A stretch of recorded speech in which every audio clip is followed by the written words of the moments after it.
বন্ধুরা, আমি সহেলি অলৌকিক জোনের আসরে তোমাদের আরও একবার স্বাগত জানাচ্ছি। বন্ধুরা, অলৌকিক জোনে তোমরা আজকে শুনতে চলেছ স্নেহা আচার্যর পাঠানো সত্যি ঘটনা, যেটা তার জীবনে গত বছর ঘটে গেছে। শুধু তার সঙ্গে একা বললে ভুল কথা বলা হবে, সেদিন তার সঙ্গে তার হাজব্যান্ডও একই ঘটনার সাক্ষী। ঘটনা তো শুরু করব বন্ধুরা, কিন্তু তার আগে একটা ছোট্ট কথা বলা অত্যন্ত প্রয়োজন। অনেকে জানো বা অনেকে এখনও পোস্টটা চোখে পড়েনি, তাদের জন্য বলছি। গতকাল আমাদের এপিসোড আসছিল, যেমন সময় আপলোড হয় আপলোডও শেষ হয়ে গেছিলো, কিছু টুকটাক কাজ বাকি ছিল। এমন সময় যিনি ঘটনা পাঠিয়েছেন তিনি টেক্সট করেন যে আমি এর আগে এটা পাঠিয়ে ফেলেছি, সরি। তাকে আমি জানিয়েছিলাম যে আজকে আপনার ঘটনা আসছে, তখন তিনি জানালেন তিনি ঘটনাটা পাঠিয়েছেন বেশ কিছুদিন আগে, এবং উনি অন্য চ্যানেলে পাঠিয়েছেন, সেখানে পাঠ করাও হয়ে গেছে, তো উনি জানাবার প্রয়োজন বোধ করেনি। তো তোমরা যারা ঘটনা পাঠাচ্ছ বন্ধুরা, এবার থেকে যারা লিখে দেবে যে এই ঘটনা এর আগে কোথাও পাঠ করা হয়নি কোনো চ্যানেলে, তাদের ঘটনাই পাঠ করব। কারণ এভাবে তো জানা সম্ভব না কোথায় কোন চ্যানেলে কী ঘটনা কে পাঠাচ্ছ, এটা অসম্ভব। আর এভাবে বারবার ভিডিও ডিলিট করলে তোমরা যারা রেগুলার শুনছো তোমাদেরও সমস্যা হয়। তো এটুকুই বলার ছিল, এই ধরনের কাজ করো না, এর আগেও বারণ করা হয়েছে। তোমাদের কাছে যদি এমন ঘটনা থাকে যেটা তুমি অন্য কোথাও পাঠাওনি, সেই ঘটনাই পাঠিও, এটুকু অনুরোধ রইল। বন্ধুরা, স্নেহা বলছেন ওনার এক ননদের, দুঃসম্পর্কের ননদের বিয়ে হয়েছিল শিবাইচণ্ডীতে। শিবাইচণ্ডী জায়গাটা খুব একটা পরিচিত অনেকের কাছে হয়তো নয়, আমার কাছেও ছিল না। ও বলল হাওড়া বর্ধমান কট লাইনে প্রচুর স্টেশন পড়ে, তার মধ্যে শিবাইচণ্ডী বেশ একটা বড় স্টেশন। সেখানে বিশেষ করে কালী পুজোয় খুব ভালো উৎসব হয়, এবং শীতের সময় পিকনিকে প্রচুর মানুষ যায়। মানে গ্রামের দৃশ্য নাকি চোখ জোড়ানো, দেখলে প্রচণ্ড ভালো লাগবে।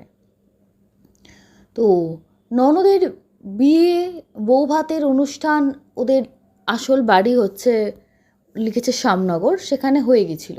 কিন্তু ছেলেটি, মানে যে ননদের হাজব্যান্ড হয়েছে, দুঃসম্পর্কের ননদের হাজব্যান্ড, তাদের পৈতৃক বাড়ি শিবাইচণ্ডীতে। এবার শিবাইচণ্ডী থেকে অনেক লোক আসতে পারেনি বৌভাতের ওদের শ্যামনগরের অনুষ্ঠানে, তো তাই জন্য ওরা সেকেন্ড টাইম একটা ওখানে অ্যারেঞ্জমেন্ট করেছিল, অনেকেই করে থাকেন গ্রামের আত্মীয় স্বজন প্রতিবেশীকে নিয়ে একটা। তো সেখানেও ওনাদেরকে ডাকা হয়েছিল, যে কন্যা পক্ষের লোকেদের, তো ওনারা গেছিলেন। প্রথমে ভেবেছিলেন যে কিভাবে যাব, যদি কোনো সমস্যা হয় বা কিছু হয়। তো ওদের যেটা ভুল হয়ে গেছিল, বরযাত্রীর যে জন্য যে গাড়িটা করা হয়েছিল, বা বরযাত্রী কেন বলছি, যে ছেলের পক্ষ থেকে অনেকেই শহর থেকে গেছিল, তাদের জন্য টাটা সুমোর ব্যবস্থা করা হয়েছিল, এবং মেয়ের বাড়ি থেকেও যারা গাড়ি নিয়ে গেছিল। ওর হাজব্যান্ডের সঙ্গে অফিস ফেরতা, যেহেতু ওরা বেরিয়েছিল মোটামুটি 7টা নাগাদ, শিবাইচণ্ডীতে পৌঁছয় বেশ রাত হয়ে যায়। এবং বলে আমার হাজব্যান্ডের একটা ছোট ভুল হয়ে গেছিলো। সবাই যখন বলেছিল যে আমাদের গাড়িতে চলে এসো, আমার হাজব্যান্ড বলল না না, আমি ট্রেনে চলে যাব। ওরা যখন আসছে, ওদের সঙ্গে কিছু খাবারের জিনিস ছিল। ওর মানে হাজব্যান্ডের একটা কৌটো দিয়েছিল, ওখানে একজন আত্মীয় দিয়েছিল, যে এতে কিছু চিকেন পকোড়া বা কিছু ওই জাতীয় কিছু খাবার, আঁশ জাতীয় খাবার কৌটো করে দিয়ে দিয়েছিল, যে বাড়ির জন্য নিয়ে যাওয়ার জন্য।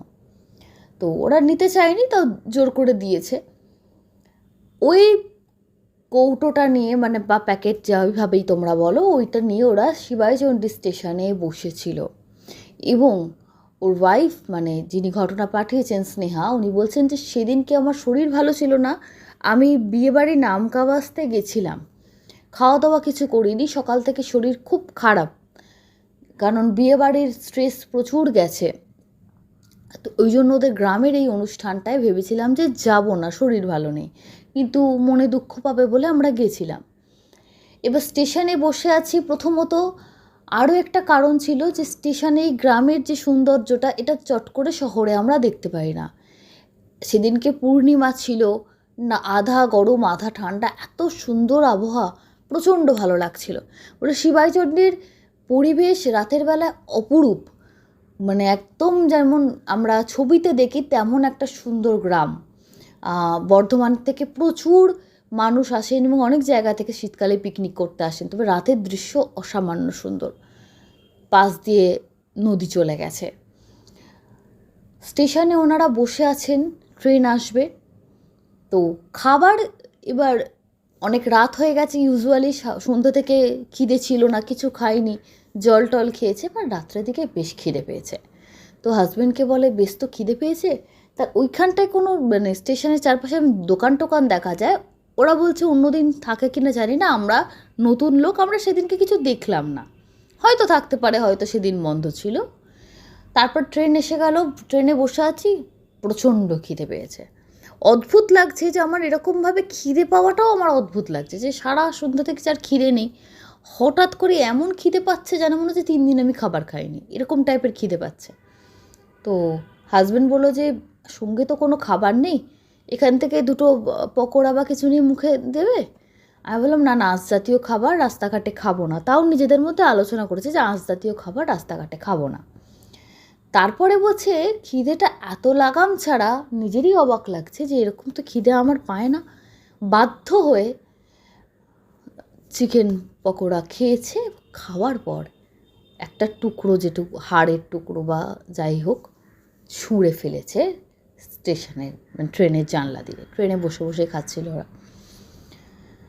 বলে তারপর ঠিক 15 মিনিটের মধ্যে, আর একটা কথা বলে দেওয়া খুব দরকার, স্টেশন ওদের কম্পার্টমেন্টে লোক খুব কম ছিল, ওরা জেনারেলে উঠেছিল, সাধারণত স্বামী স্ত্রী একসঙ্গে যাচ্ছে, জেনারেলে উঠেছিল, লোক সেদিন কম ছিল।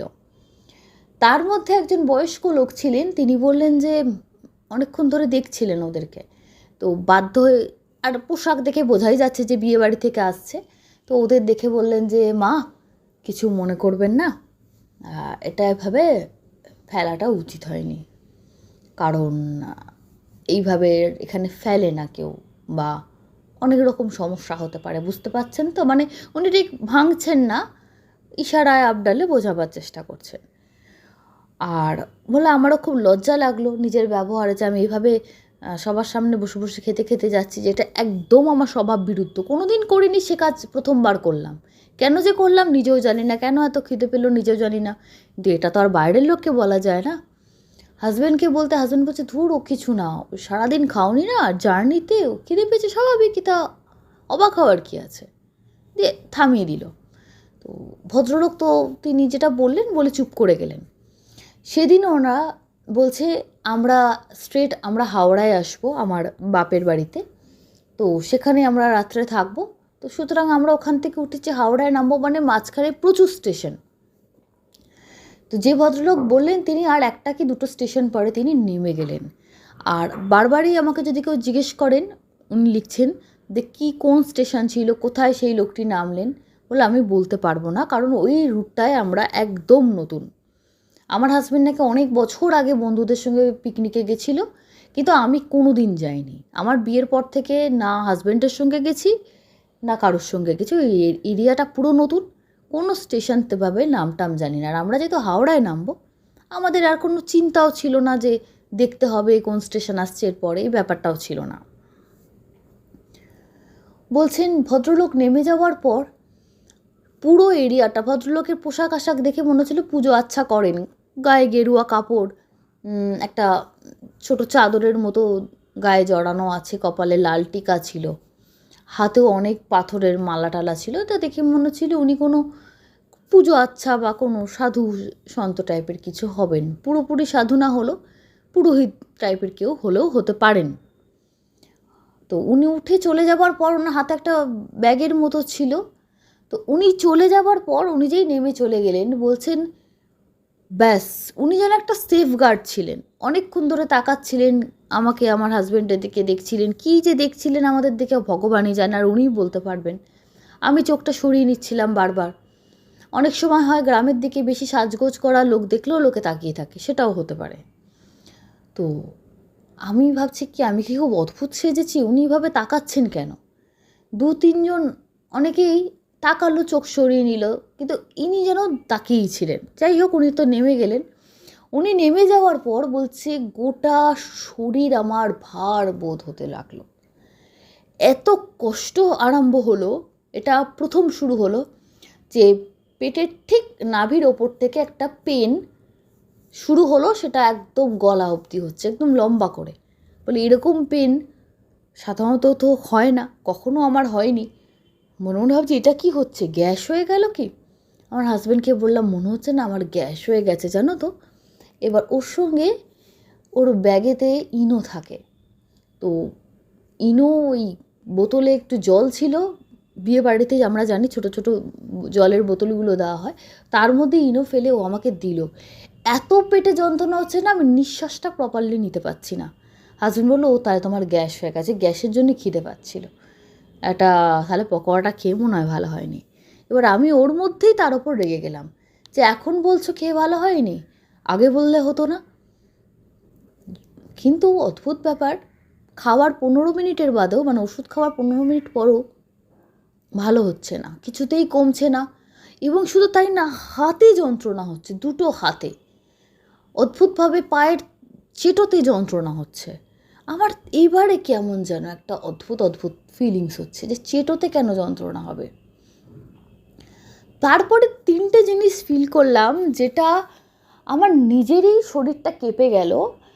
কোনো মানুষকে দূর থেকে যদি একটুখানি পাথর বা কেউ জাতীয় কিছু আচমকা ছুঁড়ে পিঠে মারা হয় তার যেমন জোর লাগবে, ঠিক তেমন একদম পিঠের মাঝখানটায় যেখানে আমাদের শিরদাঁড়াটা নেমে গেছে, এখানে জোর একটা পাথর জাতীয় কিছু ছুঁড়ে মারলে যেমন লাগে, বা মনে হয় পাথর বা মার্বেল বা চুম্বক টাইপের যেন গিয়ে আটকে গেল, এরকম টাইপের একটা ফিল হলো।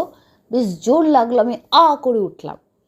হাজব্যান্ড বললো যে কী হলো, পিঠে হাত দিয়ে দেখাচ্ছি দেখো।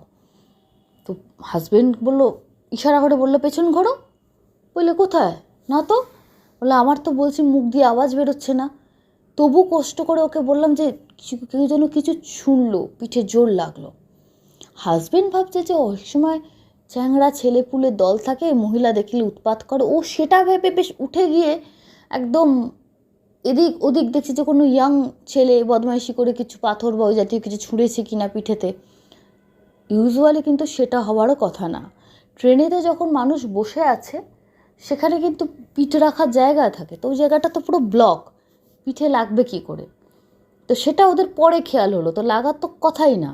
আর ওরা যেখানটায় বসে আছে পেছন করে, সেখানে পুরোটাই লোহা দিয়ে, যেমন মানুষ দাঁড়িয়ে থাকে ট্রেন থেকে নামার আগে, ওই জায়গাটা ওখানটা তো পুরো ব্লক, তো ওখান থেকে কি করে লাগবে। তো হাজব্যান্ড বললো যে কিছু হয়তো ছিল ট্রেনের জার্কিংয়ে তোমার পিঠে লেগেছে, কে কী ছুঁড়বে।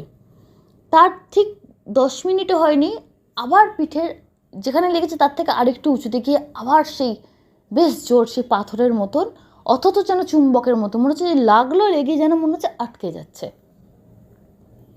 আবারও প্রচণ্ড যন্ত্রণা হলো, আমি ইশারা করে বলছি যে আবার হচ্ছে।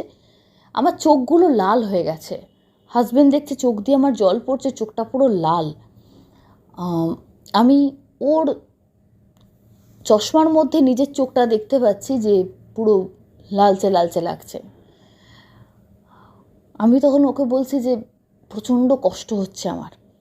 ও বললো যে মনে হচ্ছে তোমার গ্যাসেতে হচ্ছে, ভেতরে হচ্ছে, ওটা তুমি ভাবছো বাইরে থেকে কেউ পাথর ছুঁচ্ছে, তা না, হয়তো কোনো কারণে এটা গ্যাসের পেন, এটা তো অন্য টাইপের, আমরা কেউ ডাক্তার নই, হয়তো আমরা বুঝতে পারছি না। ও বললো তুমি একটা কাজ করো, ওঠো তো, আমি তোমাকে ধরছি, তুমি এই ট্রেনের যেখানে হাওয়া দিচ্ছে হাওয়ার মাঝখানে আসো, অনেক সময় শরীরটা শান্তি পাবে। এর মাঝখানে জল খাওয়ানো, এ খাওয়ানো, মুখে চোখে জল দেওয়া, এগুলো সব হয়ে গেছে। আমাকে যখন ও তুলছে আমি উঠতে পারছি না, শরীরের বিশেষ করে কোমর থেকে পাটা মনে হচ্ছে 10 কেজি ওজন, মানে এইটুকু টাইমের মধ্যে আমার বেড়ে গেছে, উঠে দাঁড়াতে পারছি না। হাজব্যান্ডও একা ভয় পেয়ে গেছে। ও এবার বলছে ওদের সঙ্গে টাটা সময়তে ফিরলেই ভালো হতো, অ্যাটলিস্ট হেল্প তো পাওয়া যেত। এবার ট্রেনে মাঝখানে কিছু চিনি না, তো হাওড়া অবধি তো আমাকে অপেক্ষা করতে হবে, তো উঠতে পারছে না দেখে ও টেনশানে পড়ে গেছে। কোনো রকমে জাস্ট যেভাবে একটা পেশেন্ট, শয্যাশায়ী পেশেন্টকে ধরে তোলা হয় ওইভাবে তাকে তুলে ধরা হলো। ভাবা যায় যে মেয়েটা শিবাচণ্ডী স্টেশনে সেজে গুজে বিয়েবাড়ি থেকে আসছে, পরিষ্কার ট্রেনে উঠেছে, উঠে বসেছে, তাকে ওইভাবে তুলতে হচ্ছে কিছুক্ষণের মধ্যে।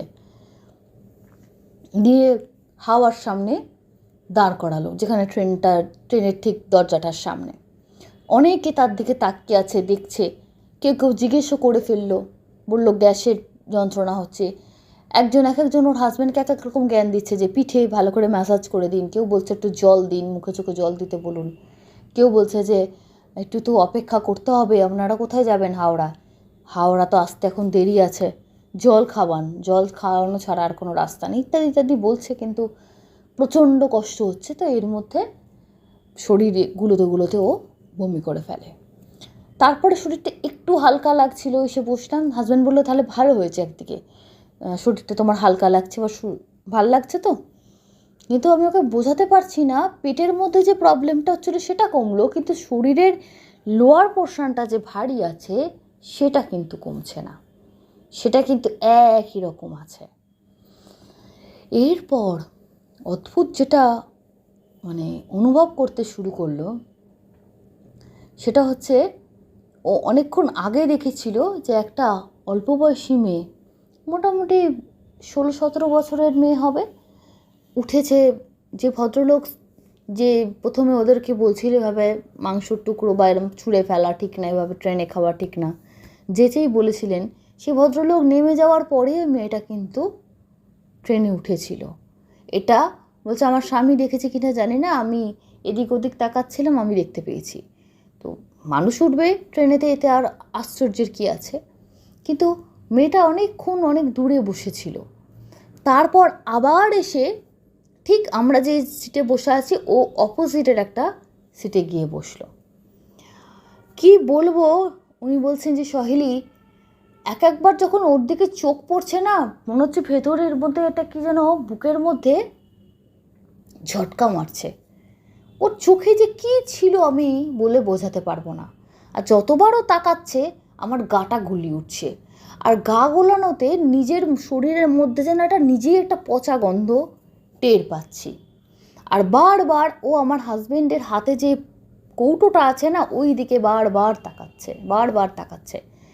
এবার তো পেন হচ্ছিল, এরকম হচ্ছিল। হাজব্যান্ডকে আর ওই বিষয়টা নিয়ে তখন তো বলতে পারেনি, হাজব্যান্ড ওকে নিয়ে ব্যস্ত। একটু যখন ও যে বমি হয়ে যাওয়ার পর আবার যখন এসে বসেছে, এবার ও হাজব্যান্ডকে ইশারা করে মেয়েটার দিকে দেখাচ্ছে। হাজব্যান্ড বুঝতে পারেননি, বলছে এত পিঠে ব্যথা হচ্ছে, তুমি আমাকে মেয়ে দেখাচ্ছ? মেয়েকে দেখবো কেন, বাচ্চা মেয়ে বসে আছে। বলছেন কেমন টাইপের চোখটা? বলো ধুর, কেমন টাইপের চোখটা, তুমি বসো তো চুপ করে। যে ওকে ধমক দিয়ে ওর হাজব্যান্ড থামিয়ে দিল। বলছে আমি দেখছি যে কন্টিনিউয়াস প্যাকেটটার দিকে তাকিয়ে আছে, মানে হাতে ওদের যে ছিল। আর হয়তো ওর হাজব্যান্ড অনেকক্ষণ ধরে ওর দিকেই, মানে স্ত্রীর দিকে বিরক্ত চোখে তাকাচ্ছে, যে যন্ত্রণা হচ্ছে, কষ্ট পাচ্ছ আলাদা বিষয়, এটা ওটা আজে বাজে কথা বলছো কেন? তো বলার পর ও মেয়েটার দিকে তাকায় প্রথমবার, তাকেও পরে এটাও বলেছিল ওর একটুখানি কেমন একটা লেগেছিল। কিন্তু ও জানে হতে পারে অনেকের অনেক রকম রোগেতে চোখ মুখ অন্যরকম হয়ে যায়, সেটাও হতে পারে। অনেকের চোখের দৃষ্টিটা একটু উদ্ভট টাইপের হয়, এতে এত কিছু ইশারা করে ওয়াইফকে বলে কিছু না, ওরকম হয়, অনেকের থাকে চোখ টোকগুলো একটু অন্যরকম থাকে, ওগুলো রোগ এক টাইপের। এই বিস্ফারিত চোখে তাকানো একটা রোগ। উনি বলেন যে কী রোগ, বলে আমি জানি না, রোগ এটুকু জানি। আবার কিছুক্ষণ বাদে অবাক লাগলো, এটা আনএক্সপেক্টেড একটা জায়গায় যেখানে সব মোটামুটি পুরো চেয়ার ফাঁকা, কোথাও এসে যে জায়গা নেই বসতে হচ্ছে তা না। কোন স্টেশন এলো বুঝতে পারলো না, অনেকগুলো লোক যারা বসেছিল তারা নেমে গেল। নেমে যাওয়ার পর বলছে ভয়টা যেন আরও বেড়ে গেল। কেন ভয় লাগছে, কেন এত যন্ত্রণা হচ্ছে, কষ্ট হচ্ছে, আমি কিছু বুঝতে পারছি না।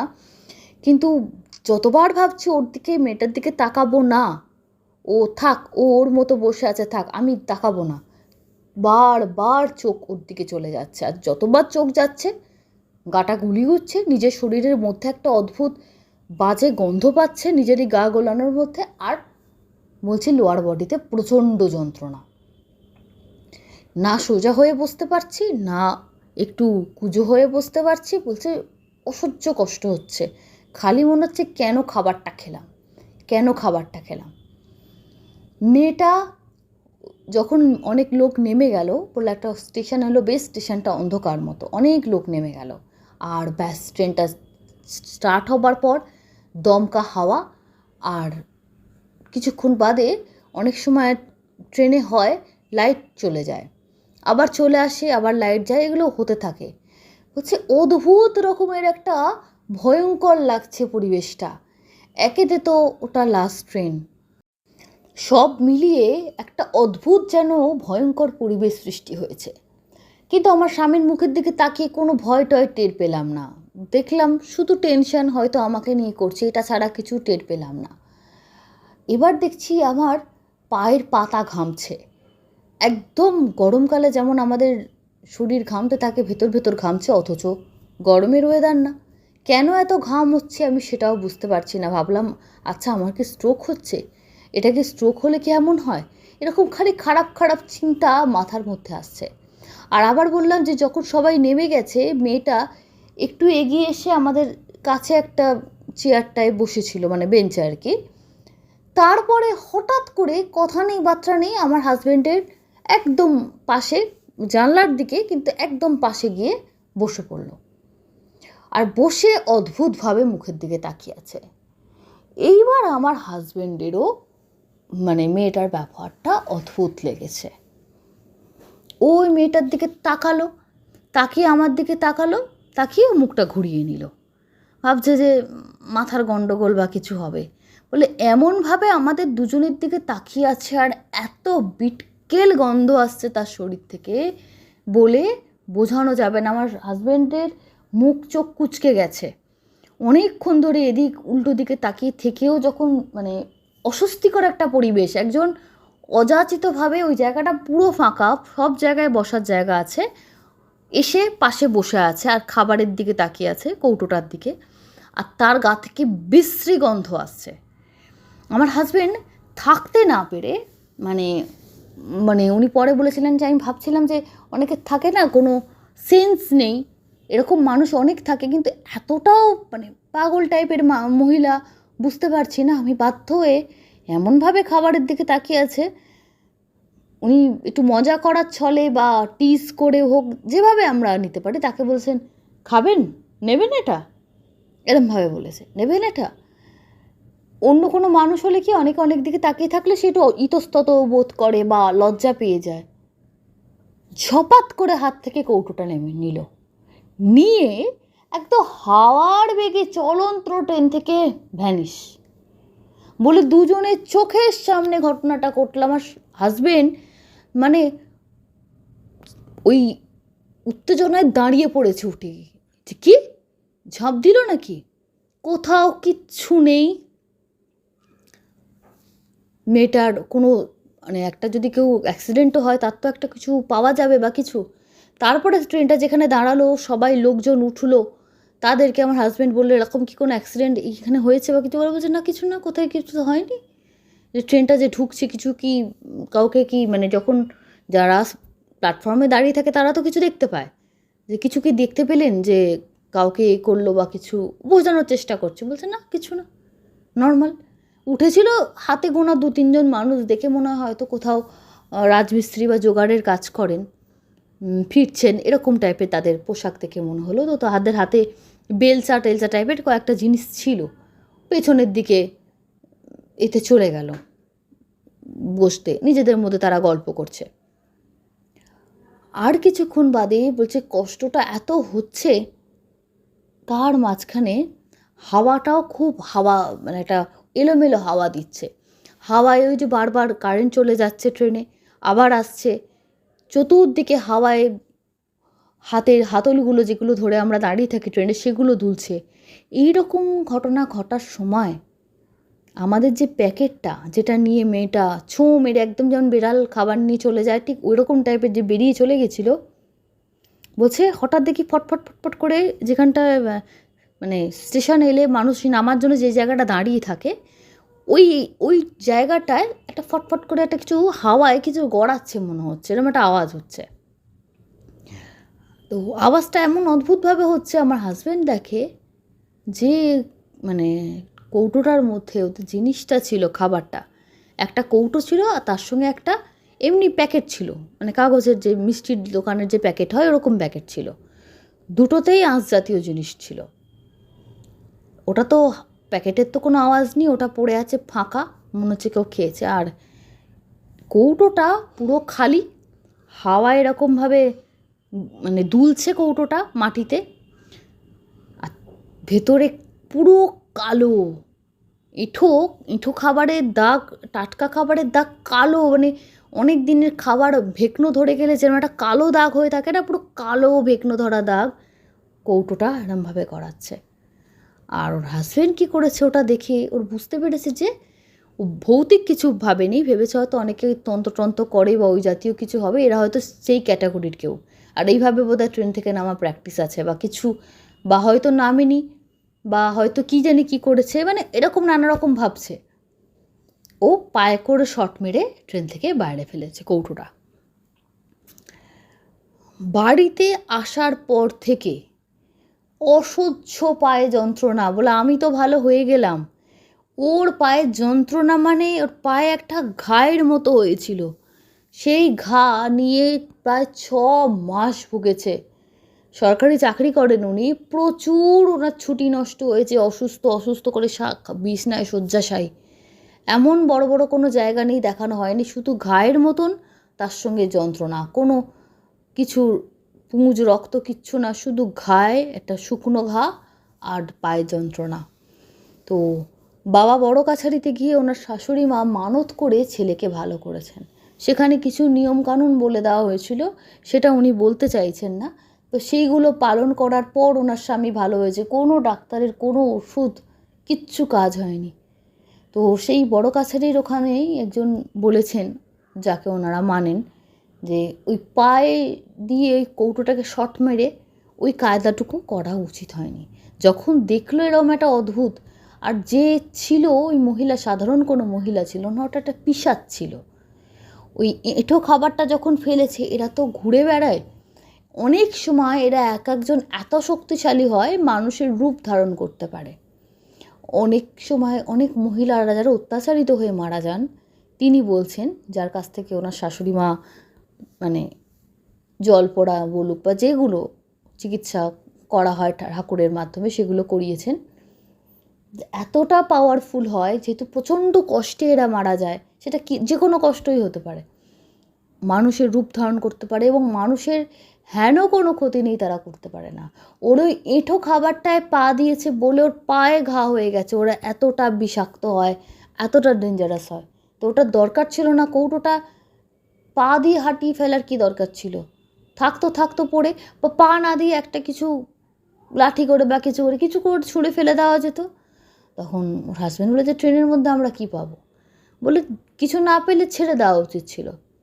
সেখানে তার কথা হলো যে আজকে আমাদের পরে যারা উঠতো, বা হয়তো রেল কর্মীরাই সাফাই করতে উঠলো ট্রেনে, তাদেরও তো ক্ষতি হতে পারত। ক্ষতি তো কারোরই হবে যার পায়ে ঠেকবে। আমরা নয় জানি ব্যাপারটা কি, অন্য লোকে তো বুঝতে পারবে না, মারিয়ে ফেলবে যে কী ব্যাপার। কিন্তু ভালোর জন্য করতে গেছেন, কিন্তু উনি প্রচণ্ড প্রচণ্ড ভুগেছেন। এবং বলছেন তারপরে ওই যে গন্ধটা, ওই যে কৌটোটা থেকে যে গন্ধ আসছিল, ওটা প্রায় কমসে কম 6 থেকে 8 মাস আমাদের ঘরে ওই গন্ধটা থাকতো, সারাদিন থাকতো না। সন্ধ্যে 7টার পর থেকে রাত 12টা, 1টা, 2টো, কখনো কখনো রাত 3টে অবধি থাকতো, ঘরে গন্ধটা মাঝে মাঝে জোরালো হয়ে যেত। এমনি ঘরের মধ্যে কিছু দেখা যেত না, কিন্তু অদ্ভুত টাইপের, নিজেদের বেডরুমে নিজেরা আমরা সারা রাত আলো জ্বালিয়ে শুয়ে থাকতাম, মানে টিউবলাইট জ্বালিয়ে, এত ভয় লাগতো, সব সময় মনে হতো কেউ ঘরের মধ্যে আছে। দেখতে পাচ্ছি না, কিন্তু কিছু দেখতে পেতো না, কিচ্ছু না। বলে আমি যদি বলি আমি কিছু দেখেছি, একদম মিথ্যে কথা বলা হবে, আমি কোনোদিন কিছু দেখিনি। কিন্তু এই না দেখার মধ্যে এই যে ভয়, যে এই যেন পেছনে কেউ বসে আছে, বা মশারি থেকে বেরোবো, আচ্ছা কারোর গায়ে আমার পাটা পড়ে যাবে না তো, মানে মাটিতে কেউ নেই তো, আচ্ছা খাটের তল থেকে কেউ উঁকি মারছে না, এই যে বলে, এগুলো কিন্তু আমরা কোনো প্রচুর ভৌতিক সিনেমা দেখেছি, সিরিয়াল দেখেছি, সব কিছু। আমাদের এই ধরনের বোকা বোকা বাচ্চাদের মতো ভয় নেই, কিন্তু এটা আমাদের দুজনের হয়েছিল, যে কিছু একটা যেন ছিল। সেই রুমেই আমরা আজ আছি, এত বছর ধরে, আগেও ছিলাম, এখন আছে, এখন তো আর সেই ফিলিংস হচ্ছে না। আমাদের যদি একটা জন্মগত বা স্বভাবগত ভীতু ব্যাপারটা থাকতো, তাহলে তো এটা কন্টিনিউ হতো। বড় কাছারিতে যাবার পর ওখান থেকে সমস্ত করার পর একটা টাইম দিয়েছিল, যেটা তাড়াতাড়ি যাবে না, সময় লাগবে। আচ্ছা, এই সময়ের মধ্যেই বিষয়টা কেটে গেছে, সাইকোলজিক্যাল হলে সেটা কাটলো কী করে? আর আমার শাশুড়ি মা গেছিলেন প্রথমে, কিন্তু আমরা যাইনি, কেন আমার স্বামী পা নিয়ে এত ভুগছিলেন, ওনার বাথরুম যাওয়া আসাই বিশাল ব্যাপার হয়ে গেছিলো। অফিস যখন যেতেন সেটা গাড়ি করে কোনো রকমে তাকে নিয়ে গিয়ে সই করে আসতেন, কিছু কিছু সময় এমার্জেন্সি এমন থাকতো, তাছাড়া তো ছুটিতেই থাকতেন। তো সেখান থেকে এই অবস্থা, একটা ইয়াং ছেলে লাঠি নিয়ে অবধি মানে একটা হেল্পের নিয়ে ওকে হাঁটতে হয়েছিল, এতটা পাটা জখম হয়ে গেছিলো ঘা হয়ে হয়ে, আর অসহ্য যন্ত্রণা। বর্তমানে ভালো আছি আমরাও, কিন্তু সেই ভয়টা আর নেই। বারবারই ভাবি যে যদি কিছুই না হয়, সবই যদি মনের ভুল হয়, আর ওই মহিলা যদি একজন উন্মাদ কোনো মানুষই হয়, তাহলে বাদবাকিগুলো হলো কী করে? আর কোনো মানুষের পক্ষে চলন্ত ট্রেন থেকে এরকম উভে কী করে যাওয়া সম্ভব? আর আমাদের সামনে দিয়ে যখন চলে গেল না, একটা মানুষ একটা পা দিয়ে তাড়াহুড়ো করে, একটা চোরও যদি বেরিয়ে যায় কোনো কিছু নিয়ে, সে দৌড়ে যাবে, তার একটা পায়ের শব্দ হবে, তার কিন্তু কোনো শব্দ হয়নি। যার হাওয়ার বেগে আমাদের সামনে দিয়ে বেরিয়ে কৌটোটা নিয়ে চলে গেছিলো, যে প্যাকেটটা আমাদের হাতে ছিল। ওই চোখের সামনে দেখা সহেলি ট্রেনের একটা ঘটনা, যে ঘটনা আমাদের জীবনে প্রচুর ক্ষতি করেছে। এছাড়া আমরা আর্থিক দিক থেকে অনেক দিক থেকে ক্ষতিগ্রস্ত হয়েছি, ব্যক্তিগত জীবনে অনেক কিছু হ্যাম্পার হয়েছে, সেগুলো বলার মতন না সব কিছু সোশ্যাল মিডিয়াতে, কিন্তু সত্যি খুবই খারাপ লেগেছে। এবং তারপর থেকে একটাই জিনিস উনি রিয়েলাইজ করেছেন, যে আঁশ হোক, এঁঠো হোক, সাধারণ খাবার হোক, কোনো আনকা জায়গায় বসে খাওয়া খুব এমার্জেন্সি না হলে উচিত না। চেষ্টা করা উচিত জল টল খেয়ে, বিশেষ করে এঁঠো জাতীয়, আঁশ জাতীয় খাবার এরকম ফাঁকা ট্রেনে, যেখানে ট্রেন একদম ধুধু করছে, দুদিকে মাঠ, মাঝখানে ট্রেনের লাইন, ট্রেন যাচ্ছে গ্রামগঞ্জের দিকে, এরকম জায়গায় খাওয়াটা উচিত হয়নি। আর যে সাধু বাবা বা পুরোহিত যাই বলি না কেন, তিনি বারণ করছিলেন, তার মধ্যে হয়তো কিছু শক্তি ছিল, বা তিনি হয়তো আমাদের মধ্যে যে আমাদেরকে অ্যাটাক করেছে হয়তো তিনি বুঝতে পারছিলেন, কারণ তিনি অদ্ভুতভাবে আমার দিকে চেয়েছিলেন। এখন যখন সবগুলোকে মেলাই, যে যদি ওনাকে জিজ্ঞেস করতাম যে আপনি কি কিছু দেখছেন বা বুঝছেন, কি দেখছেন, কিন্তু ওই যে তখন কেন জিজ্ঞেস করতে যাব, তখন তো জানতাম না এত কিছু পরে হবে। আপনারা ভালো আছেন শুনে ভালো লাগলো। আমি ঈশ্বরের কাছে প্রার্থনা করব যাতে আপনাদের সঙ্গে আবার ভবিষ্যতে কিছু এরকম কোনো দিন না ঘটুক, এবং আপনারা এই ঘটনাগুলো শুধু ঘটনা না, কিছুটা অ্যাওয়ারনেস, আমরা অনেক কিছু মানি না, এবং ওই যে হঠাৎ করে প্রচণ্ড খিদে পাওয়া, কোনো কারণে হয়তো আপনি পজেস হয়েছিলেন, পিশাচ আপনাকে ধরেছিল, তো আপনার মাধ্যম দিয়ে সে খাওয়ার চেষ্টা করেছিল, আর তারপর আপনি যখন খাওয়াটা বন্ধ করে দিলেন, আপনি নিতে পারছেন না খাবারটা, আর ওই সাধু বাবা যে ব্যক্তি ছিলেন বা পুরোহিত যিনি হন না কেন, ওনার পোশাক থেকে তাই মনে হয়েছিল, তিনি নেমে যাবার পর সে আরও বেশি শক্তিশালী হয়েছিল। খুবই সাংঘাতিক ঘটনা। সরাসরি চলে যাচ্ছি বন্ধুরা কমেন্ট বক্স সেকশানে। কমেন্ট করেছেন রত্না দেবনাথ, খুব সুন্দর লাগলো সহেলি আন্টি, আচ্ছা ওনার ছেলে লিখে পাঠান। দীপা ব্যানার্জি, সাংঘাতিক ঘটনা, ভদ্রলোক কি কষ্ট পেয়েছেন। ডিলাইটফুল র্যালি কার, দুঃখের ঘটনা। ঝুমা চক্রবর্তী, সুস্মিতা আকুলি, অদ্ভুত ঘটনা। প্রাতনু ব্যানার্জি, অনিন্দিতা বিশ্বাস, আদিন আমিন, বাংলাদেশ থেকে শুনছি। কথা ও কাহিনী, হ্যাঁ সহেলি এরকম হয়। রেখা চন্দ্র, কাকুলি, শ্রাবন্তী ভট্টাচার্যা, সহেলি আমি অনেক দিনের গুণমুগ্ধ শ্রোতা, আজকে ঘটনা মারাত্মক ভয় ধরিয়ে দিয়েছে, হাড় কাঁপানো ঘটনা, তোমার বলার ধরনে যেন মনে হচ্ছে সামনে থেকে দেখছি। তুমি যাকে বৃদ্ধ বললে 55 থেকে 56, এটা বৃদ্ধ বয়স না, তাহলে 70, 75 এদেরকে আমরা কি বলবো? হ্যাঁ, ওটা আমার বলার ভুল ছিল, কথার ফ্লোতে বৃদ্ধ বলে ফেলেছি, ওটা ওনাকে মধ্যবয়স্ক বলাটা যুক্তিসঙ্গত হতো, কারণ আমি বলে ফেলেছিলাম। এটাও আর একটা কারণ যে ওনার না অসুখকে ভুগে ভুগে ওনার শরীরের এমন হাল হয়েছিল, ওনার 55-56 বছর বয়স, মানে যিনি পাঠিয়েছেন, আমার কেন জানি না, তিনি তো বলেছেন কি সম্পর্ক তার সঙ্গে বলবেন না, কেন আমার জানি না কেন মনে হচ্ছে হয়তো ওনার 2 মেয়ের মধ্যে কোনো এক মেয়ে, আমার ধারণা, কারণ উনি যেহেতু পরিচয় গোপন করেছেন, যিনি পাঠিয়েছেন তিনি লিখেছেন যে ওনাকে দেখে মনে হতো যেন প্রায় 70, 75 কি 80 বছর বয়স, মানে রোগে ভুগে আর চিন্তায়, অর্থনৈতিক অবস্থাতে মানুষকে কিভাবে বৃদ্ধ করে দেয় বয়সের আগে, তো সেটা বলতে গিয়ে আমি পুরোটা গুছিয়ে হয়তো বলতে না পেরে বৃদ্ধ কথাটা বলে ফেলেছি ফ্লোতে, তো সেটা আমার ভুল, আমি স্বীকার করছি। Urvashi Basak, Roy Calcutta, very unfortunate, the son doesn't care, the government hospital is only, আচ্ছা এটা পলিটিক্যাল কিছু কমেন্ট আছে, এগুলো আমি এড়িয়েই যেতে চাই। টিনা শর্মা বলেছেন খুব বোরিং, কৃপা ত্রিপুরা, ইন্দ্রাণী অফিসিয়াল, AKS 5970, ওই লোকটার মাথা খারাপ হয়ে গেছিলো হয়তো, হ্যালুসিনেট করতো।